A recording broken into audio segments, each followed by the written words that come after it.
Hi hello welcome to our channel. నేను మీ సిరి. ఈరోజు మనం చెప్పుకోబోయే కథ ఇష్టమైన సగడ పార్ట్ 234. కథలోకి వెళ్ళే ముందు వీడియోని లైక్ చేసి హైప్ చేయడం మిస్ చేయకండి. ఇక వచ్చేయండి. మాట్లాడవా అని గగన్ అడుగుతున్నా అయినా సరే ధరణి అతనికి సమాధానం ఇవ్వలేదు. ఆమె జుత్తు మరోసారి సర్దుతూ ధరణి అని పిలిచాడు గగన్. ఆమె తల ఊపి అతని మెడ దగ్గర చేరిపోయింది. ఇరు శరీరాల మధ్య గాలి ఊపిరాడక పక్కకు తప్పుకుంది. అతని మునివేళ్ల స్పర్శకి ఆమె శరీరం పరవశంలో మునిగి తేలుతుంది. అతని దేహపు వెచ్చదనం నేరుగా ఆమె శరీరంలోకి పాకినట్టుగా ఉంది. ఆమె వెన్ను మీద అతని చేయి కదులుతూ ఉంటే ఆమె ముఖాన్ని వెనక్కి తెచ్చి ఆమె పెదవుల మీద అతను ముద్దు పెట్టుకున్నాడు. మరింత ఇష్టంగా 2 జతల పెదవులు గుసగుసలాడుకుంటున్నాయి. ఆమె దేహానికి ఏదో మత్తు పాకినట్టు ఆమె కనులు అరమడుపులయ్యాయి. ఆమె చేతులు అతన్ని బలంగా దగ్గరికి లాక్కున్నాయి. క్షణం గడిచే కొద్దీ ఇరు దేహాల తపన పెరిగిపోతూనే ఉంది. అతని బనియన్ మెల్లిగా పక్కకు తప్పుకుంది. ఇరువురి మధ్య గాలి ప్రవేశించింది. అతని మెడ మీద ఆమె పెట్టిన ముద్దుకి ఒకలాంటి హాయి అతని శరీరంలోకి పాకినట్టయింది. నెమ్మదిగా ఆమె పెదవులు అతని ఛాతీని తడిమాయి. వెంటనే ఆమె ముఖాన్ని చేతుల్లోకి తీసుకుని మరోసారి ఆమె పెదవుల మీద అతని పెదవులతో ఒత్తిడి తీసుకొచ్చాడు. మోహావేశాలు కమ్ముకుంటున్న వేళ భారంగా నిట్టూరుస్తూ దూరం జరుగుతున్న అతని తలని ఆమె హృదయంలోకి లాక్కుంది. ధరణి లేటైంది. ఆమె జుత్తు నిమురుతూ అతను చెప్తుంటే డోంట్ లీవ్ మీ ఆమె నోటి నుంచి వచ్చిన మరుక్షణం ఆమె దేహాన్ని అతను తనలో దాచేసుకున్నాడు. నీ ఒడిలో చేరిన మరుక్షణం కాలం ఇక్కడే నిలిచిపోయింది. నీ వెచ్చటి శ్వాసనను తాకినప్పుడు నా ప్రాణం పువ్వులా విరిసింది. నీ చూపుల్లో చిక్కుకున్నప్పుడు ఈ ప్రపంచమే మనిద్దరమే అన్నట్టు ఉంటుంది. నీ స్పర్శలో తడిచి నా ఆత్మ సరికొత్త పరవశాన్ని సంతరించుకుంటోంది. నీ ముద్దు ఉంది చూశావు, వేవేల మాటల కంటే లోతనేది. నీ దగ్గర కరిగిపోయే ప్రతి క్షణం నా జీవితం మధుర జ్ఞాపకాలు అవుతుంటాయి. డోంట్ లీవ్ మీ నా ఊపిరిలో ఊపిరివై ఉండిపో. బయట మంచు దుప్పటి నేలని కప్పుతుంటే ఆమె దేహానికి అతని వెచ్చడి దేహం వస్త్రమైపోయింది. ప్రణయం మెల్లిగా మొదలై సున్నితంగా కొనసాగుతుంటే అతనిలో దాచుకున్న ఎన్నాళ్ల విరహం కరిగిపోతుంటే ఆమెలో ఆరాటం అతన్ని మరింతగా ఒదిగిపోయేలా చేస్తుంటే ఆమె ఉక్కిరిబిక్కిరవుతూ అతని అంతులేని ప్రేమని ఇష్టంగా భరిస్తోంది ఈ ధరణి. అలసిన ఆమె కనులు, చెదిరిన ఆమె జుత్తు, స్వేదంతో నిండిన దేహం, కనుకొలికలు తడిదేరి అతని కౌగిలిలో ముడుచుకున్న ఆమె నుదుటిన అతని పెదవులు ఆర్తిగా స్పృశించాయి. ధరణి, ఆర్ యు ఓకే? ఆమె కనులు తడి తుడుస్తూ అతను అడిగాడు. బదులుగా చిరునవ్వు అతని చెంతని చెరిపేసింది. ఆమె మెడ మీద కనిపిస్తున్న అతనిచ్చిన గుర్తు మీద తడిమి ఇట్ ఈజ్ యువర్ మిస్టేక్ అని అంది. Yes of course. ఏంటి? బుద్ధిగా ఉన్నవాణ్ణి డోంట్ లీవ్ మీ అట మళ్ళీ చెప్పోసారి అతను అడుగుతుంటే ఆమెకి మాటలు రానేలేదు. ఇంకా ఇంకా ముడుచుకుని అతని హృదయంలో తలదాచుకుంది ధరణి. ఏయ్, నిన్నే అడుగుతున్నాను. అదేదో అలా అప్పుడు. ఏది ఎలా? ప్లీజ్ టీజ్ చేయకు నన్ను. అరే, నువ్వనితే కదా చెప్తున్నా. నేనేం అనలేదు, నాకేం గుర్తులేదు అంటూ ధరణి ముసుగు వేసుకుంది. మరో నిమిషం అతని కౌగిల్లో చేరిపోయింది. ఒకరి స్పర్శ మరొకరికి కొత్త ఊపిరి తెచ్చినట్టుంది ప్రతిసారి. ఆమె జుత్తు మరోసారి సవరించి థ్యాంక్ యూ అని అన్నాడు అతను. ఎందుకు అని అడిగింది. నేను చెప్తే నీ తల ఇంకెక్కడ దురుస్తావో అని అన్నాడు అతని మెడ దగ్గర దాగున్న ఆమె తలని గమనిస్తూ. ఆమెకి అర్థమై చిరుకోపంగా చూసింది. మూతి బిగించింది. నాకేం చెప్పొద్దు అంది. ఆమె భుజం దగ్గర నిమురుతూ పడుకో, బాగా టైర్డ్ అయ్యావు అని అన్నాడు. బావా ఆమె పిలిచింది. చెప్పు. నేను హెల్దీ అయిపోయాను కదా. ఇంకొంచెం. ఇంకానా? నీరసం వచ్చింది ఆమెకి. అతని మాటలకి గర్వపడదాం అనుకుంటుంటే లేదు అంటాడేంటి? ఎస్. ఎందుకు? రేపొద్దున నీకే అర్థమవుతుంది. ఇక పడుకో. ఆమెని అలాగే కౌగిలించుకుని బజ్జున్నాడు. పెదవి విరిచి అలసట కారణంగా బజ్జునిపోయింది ధరణి. ఉదయాన్నే గగన్ ఫోను ఒకటే పనిగా రింగ్ అవుతుంటే విసుగ్గా లేచాడతను. ధరణి కూడా కొద్దిగా కదిలింది. ఏం కావాలి? వేద చేయడంతో డైరెక్ట్గా అడిగాడు. అట్లీస్ట్ కాల్ లిఫ్ట్ చేశాక కొన్ని ఫార్మాలిటీస్ ఉంటాయి గగన్ అని అంది వేద. ముందు మ్యాటర్ చెప్పు. ఇవాళ లంచ్కి ఎక్కడికి రండి, తర్వాత బయటికి వెళ్దాం. ఓకే. ఏయ్ ఆగాగు, మళ్ళీ ఏంటి? ధరణికి ఫోన్ ఇవ్వు అని అంది వేద. తను పడుకుని ఉంది. ఇప్పటిదాకానా? అవును. ఏం బానే ఉందా? వేద డౌట్గా అడిగింది.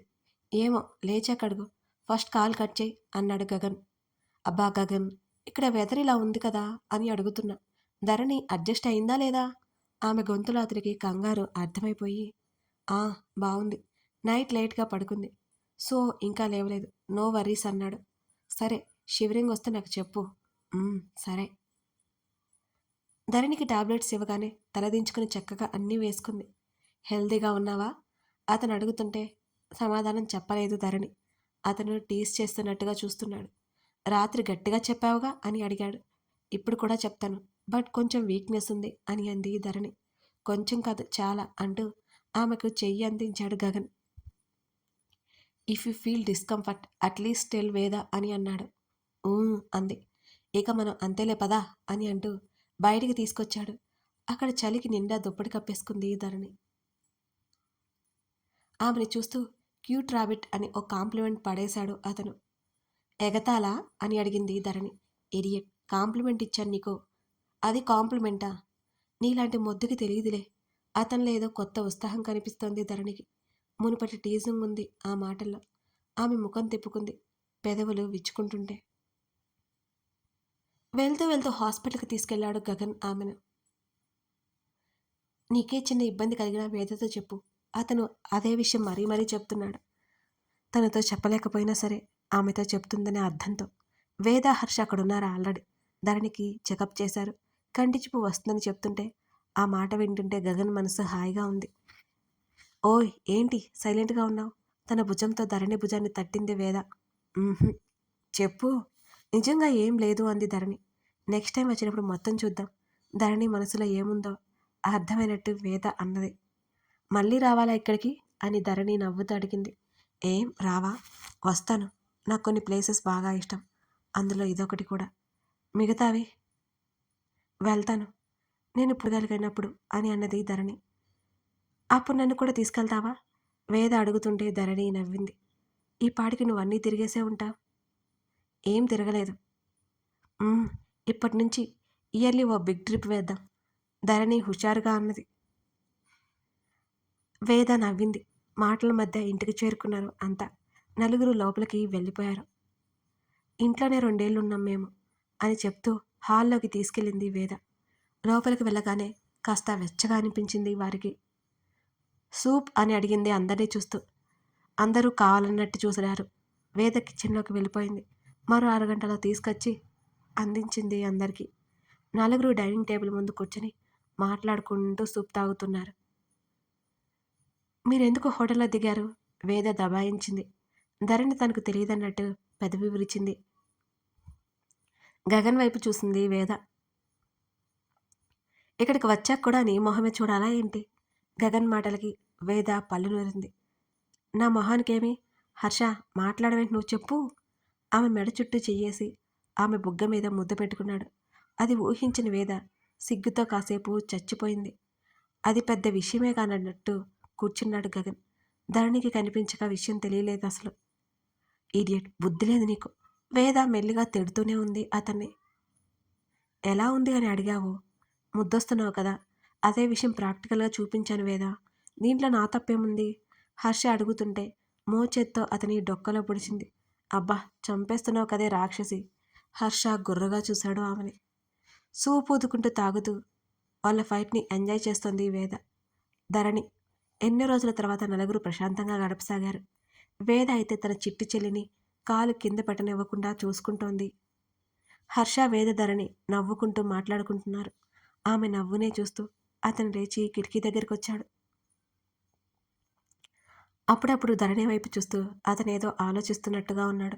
వేద లేచి గగన్ దగ్గరకు వచ్చింది. అతని భుజం మీద చేయి పడ్డంతో వెనక్కి తిరిగి చూశాడు. ఏమైంది గగన్ అని అడిగింది. ఏం లేదు. అతని చూపులు ధరణి వైపే ఉన్నాయి. ఈ హర్ష ఉన్నాడుగా, నా పరువు తీస్తున్నాడు అని వేద పెదవులు ముడుచుకుని చెబుతోంది.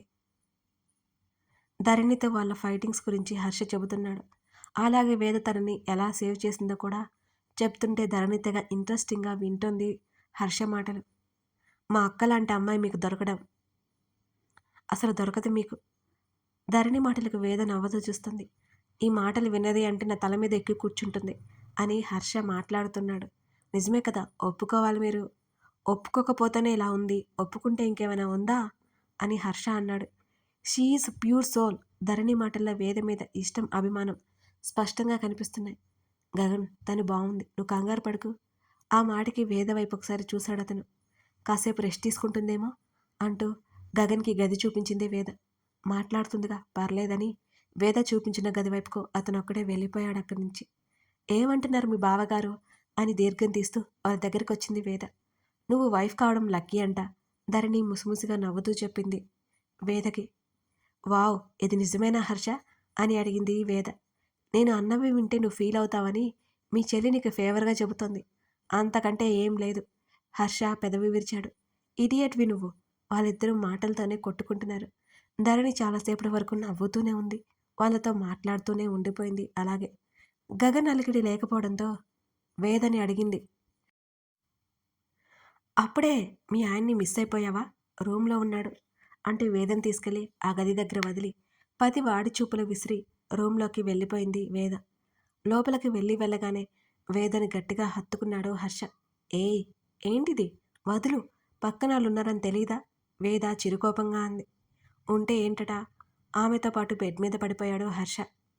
హర్ష, ఈ రూమ్ని నీతో ఇద్దాలని, నువ్వు నాకు చూపించిన చుక్కలని చాలా మిస్ అయిపోతున్నాను అని హర్ష వెటకారంగా అంటుంటే అతని బుగ్గ కొరికింది వేద. బై మిస్టేక్ హ్యూమన్గా పుట్టావు నువ్వు, బుగ్గ రుద్దుకుంటూ అన్నాడు హర్ష. నేను కూడా చాలా మిస్ అయిపోయాను అంటూ అతన్ని కౌగిలించుకుంది వేద. ఏంటి, ఏం చేస్తున్నావు హర్ష? అతని పనులకు ఆమె అరిచింది. డిన్నర్ వరకు ఖాళీనే కదా, వెదర్ బాగా సపోర్ట్ చేస్తుందంటూ అతని చొక్కా బటన్స్ తీస్తుంటే వేద గబుక్కున పైకి లేచింది. ఏం అక్కర్లేదు, నేను స్నాక్స్ ప్రిపేర్ చేయాలి అని పారిపోతున్న ఆమెని చుట్టేశాడు. మొన్నెప్పుడో బేబీ బాయ్ కావాలన్నావు, ఆమె మీదకు వాలిపోతూ అన్నాడు హర్ష. ఆమె ఆశ్చర్యంగా చూస్తూ నీకు అర్థమైందా అని అడిగింది. హాస్పిటల్లో వర్ష డెలివరీ అప్పుడు మాట్లాడుకున్న మాటలు గుర్తుకొచ్చి అతని నవ్వుతూ కళ్ళార్పాడు. మరి ఆ రోజు ఎందుకు అలా మాట్లాడావు అని అడిగింది వేద. నువ్వు డైరెక్ట్గా చెప్తావా లేదా అని చూశా. మొండిదానివి కదా, లేదు ఎందుకు చెప్తావు అని నవ్వుతూ అన్నాడు హర్ష. కథ కొనసాగుతుంది. మీతో ఒక విషయం చెప్పాలండి మిసెస్ అగస్త్య. ఇది కథ కాదు, ఇది మీ ప్రేమ.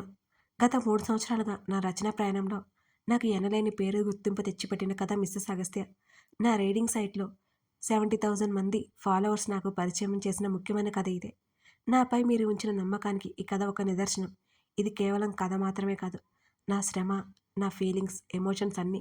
ఇప్పుడు ఈ కథను మన సిరి ఆడియో ఛానల్స్లో రోజుకు 2 ఎపిసోడ్లు ఇవ్వడం మొదలుపెట్టాను.